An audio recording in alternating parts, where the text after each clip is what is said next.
All right, we have breaking news. The FBI has just arrested Judge Hannah Dugan, this lady right here. This just happened. Just now, FBI arrested Judge Hannah Dugan out of Milwaukee, Wisconsin on charges of obstruction after evidence of Judge Dugan obstructing an immigration arrest operation last week. We believe Judge Dugan intentionally misdirected federal agents away from the subject to be arrested in her courthouse.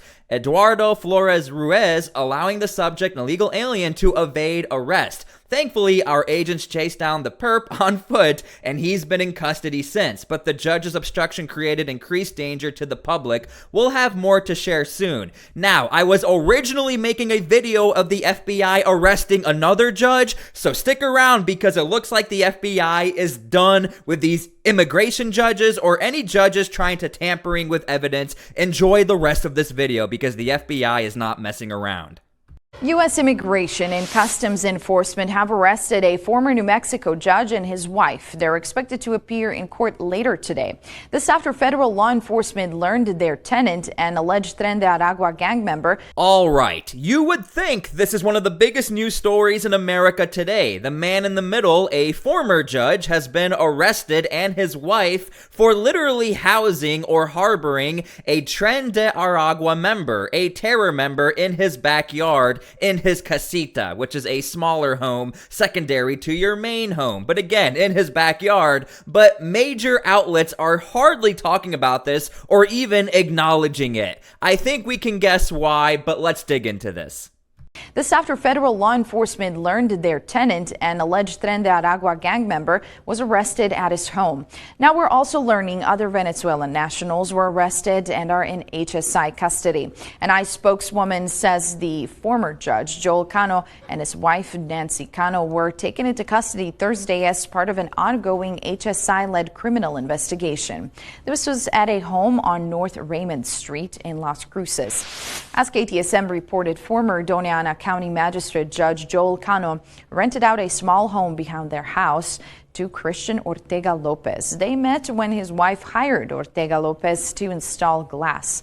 The district attorney's office says Ortega Lopez was seen with multiple firearms in pictures that were posted on social media. The Fed seized those firearms and arrested Ortega Lopez in February, and he allegedly admitted to entering the country illegally in 2023 and faces a charge of illegal alien in possession of a firearm. Our sister station in Albuquerque reports Kano maintains he and his wife had no knowledge of Ortega Lopez's alleged gang affiliation.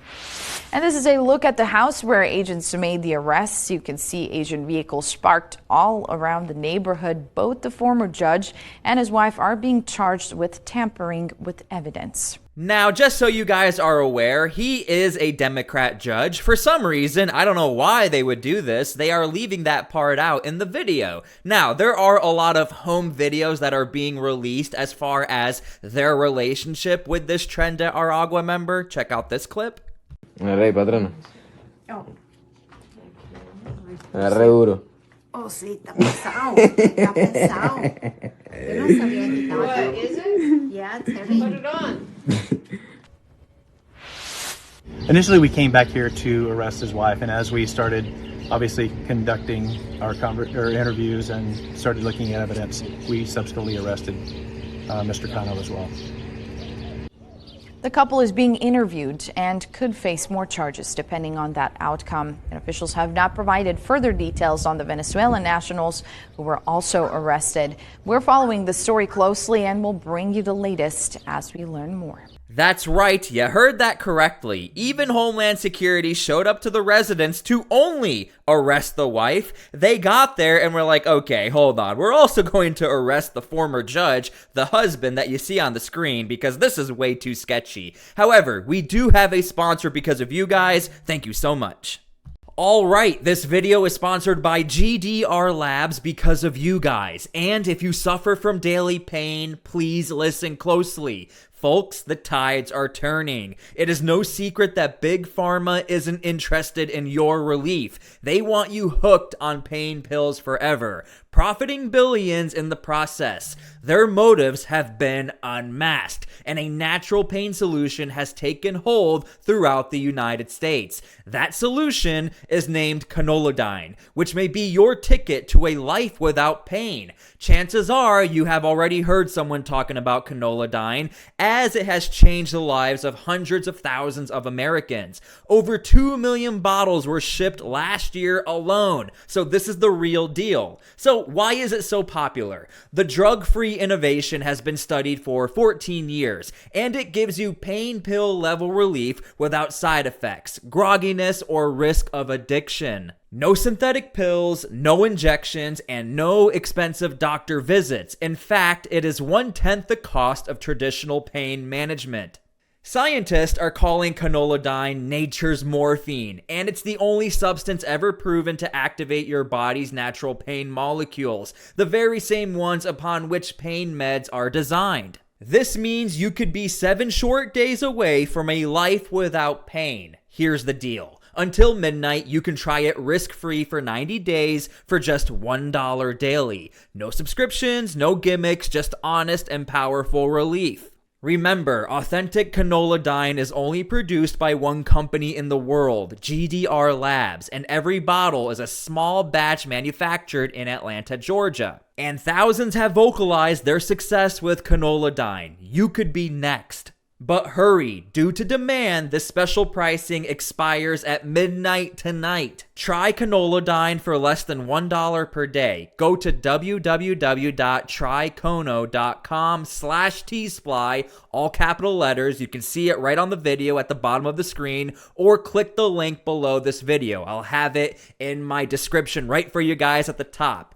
Break free from Big Pharma. You have nothing to lose but your pain. All right, after traveling 6 hours, just arrived in rural Louisiana to visit detention facilities where my constituent Rumeysa Ozturk is unjustly being detained. Right now.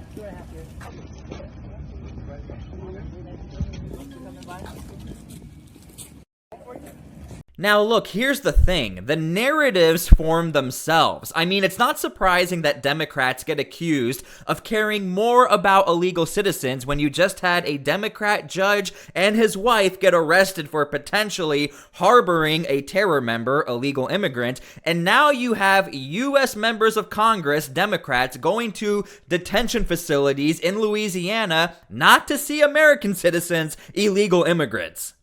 Hello, I'm in Boston, heading to Louisiana to meet with Rumeysa Ozturk, a young woman who has been unfairly targeted and caught up in the chaos of policies rooted in fear and division. Her story is one of strength, but it's also a stark reminder of how the Trump administration has turned its back on some of the most vulnerable amongst us. Rumeysa shouldn't have to face this, and neither should anyone.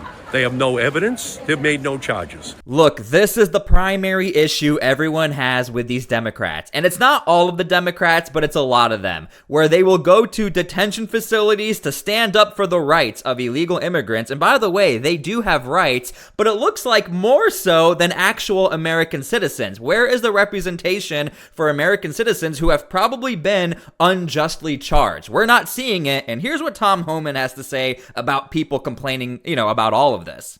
Look, the American people voted for this. American people voted for Donald Trump. This is number one issue. Vast majority of Americans want illegal aliens moved from this country, and it's done humanely. However, we got to remember this.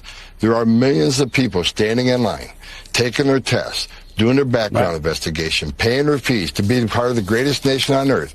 They're sitting in the back seat while 10.5 million illegal aliens came to this border, enter this country illegally, which is a violation of law. There's right way and right way to come to this country legally. The people who came across, they call them asylum seekers, but you and I both know, if you look at the immigration court data, 9 out of 10 of those so-called asylum seekers will end up with an order removal. They overwhelm the system on purpose. Why? Because they know it's going to take 5, 7, 9 years to have a hearing, which they will lose, but now they have U.S. citizen kids. Now they own equities. Now there may be Democratic administration in power, which will award amnesty. They're playing the long game, but we're enforcing laws as enacted by Congress, which you're a member of. We're not making this up. We're enforcing laws on the books, including the Alien Enemies Act, which is an act created by Congress. We're simply using laws on the books to make this country safe again. And look, a lot of us are guilty of not looking at the broader spectrum of the long game or what exactly is happening. And it's true. And if anything, I don't get why Joe Biden or Democrats are not actually getting blamed for this. They're blaming Donald Trump. As all of these illegal immigrants are sitting here and waiting possibly to get their asylum, accepted. In the meantime, they're having kids, they're buying homes, they're doing their thing, and then when they get deported, it creates these headlines like, wow, look how bad Donald Trump is, when at the same time, before all of this happened, you had all of the illegal immigrants come into the country anyway. So that is a big problem. In fact, the Trump administration admits that it has jailed a young husband and father from New York, Mahmoud Khalil, without any evidence or charge of a crime. The Trump administration admits that they have thrown him in a cell thousands of miles away in Louisiana from his family because he attended a protest, and that they are detaining him for the content of his speech and nothing more. I don't think hate speech is actually the issue. He's a resident alien. He can be deported under U.S. law for if the Secretary of State has any reasonable ground to believe he would have a potentially serious adverse foreign policy consequence. And you mentioned the student organization. The student organization put out... Let me finish. But before you move on, because I think that's a really important point, right? That's the statute that they're using. Yeah. Have you seen any evidence to suggest that there is actually a serious reason to believe that this student is going to be a threat to national security? I've certainly watched the abomination that's gone on at Columbia and Barnard and other places, and I will just tell you, threat to national security. And I'll just tell you that I'm not going to let you move on because this is I'll tell you why it's a threat to national security if you let me answer you. Well, Scott, do you want me to answer you or not? Okay. His organization says we are dedicated fighting for the total eradication of Western civilization. Okay. He's not a citizen. He doesn't need to be here. I don't want to move on. In my view, it was a. I know exactly what you're thinking. Oh, that guy, the guy that nobody seems to talk about anymore, and now all of a sudden, ever since some Democrats went down to El Salvador, now he is relevant again. And again, even if we grant he said nothing, he said none of those bad things, he said nothing, the fact that he is an illegal immigrant, he can still be deported, in which the mass majority of Americans agree with. Again, I have zero idea what Democrats are fighting for at this point. According to them, it's like a constitutional crisis, or we're going against the judicial system, the Trump administration is. It's rather interesting. They have not been convicted of any crime. They have simply been disappeared from their communities, separated from their families, and they have been kidnapped. They are political prisoners, and they are now being warehoused where they are experiencing medical neglect, sleep deprivation, inadequate meals. The trauma and the fear is palpable. This is chilling. It is harrowing. And of course, that is the point. The cruelty is the point, and they mean to stoke fear in all of us so that people will stop exercising their constitutional rights to free speech.